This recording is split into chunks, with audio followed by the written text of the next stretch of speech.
I actually started training as a psychologist and then found economics as a fairly straightforward discipline that one could reason in. Most econometric models are derived from a reasonably abstract economic theory, and then that's fitted to the data. And that's the conventional approach in our discipline, even to this day.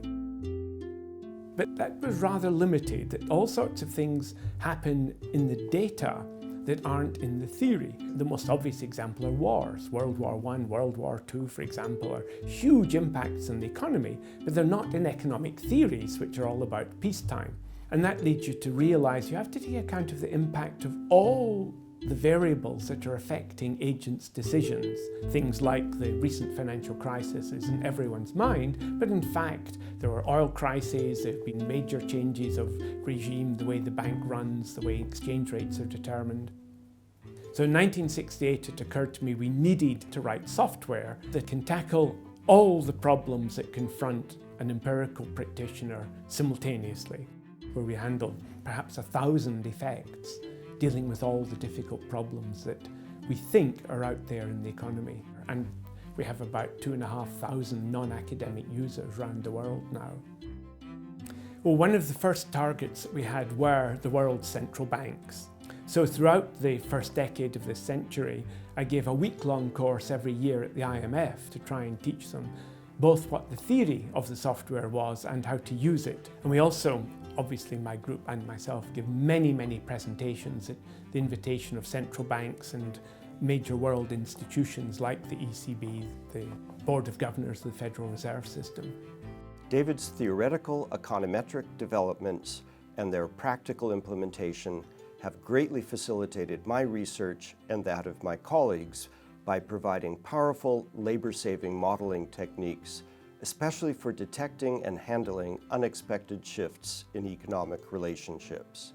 These techniques have also been key to assessing economic forecasts of government debt, of economic growth, of unemployment, and they offer approaches for improving such forecasts. In September 2008, Lehman Brothers went bankrupt and the financial crisis escalated overnight.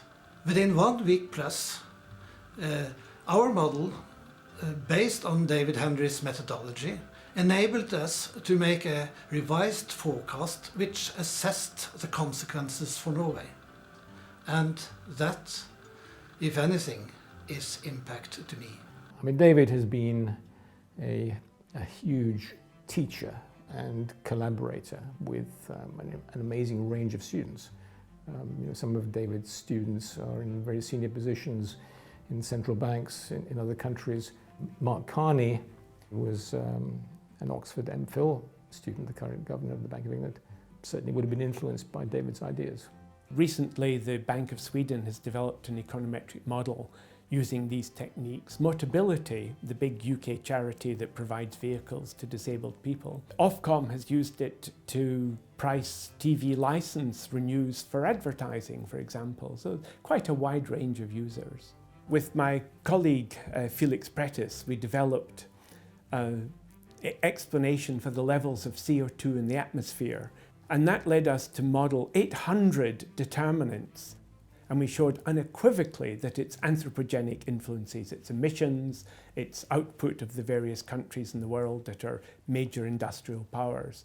And that had already attracted quite a bit of attention from the climatological community. So they started inviting us to conferences.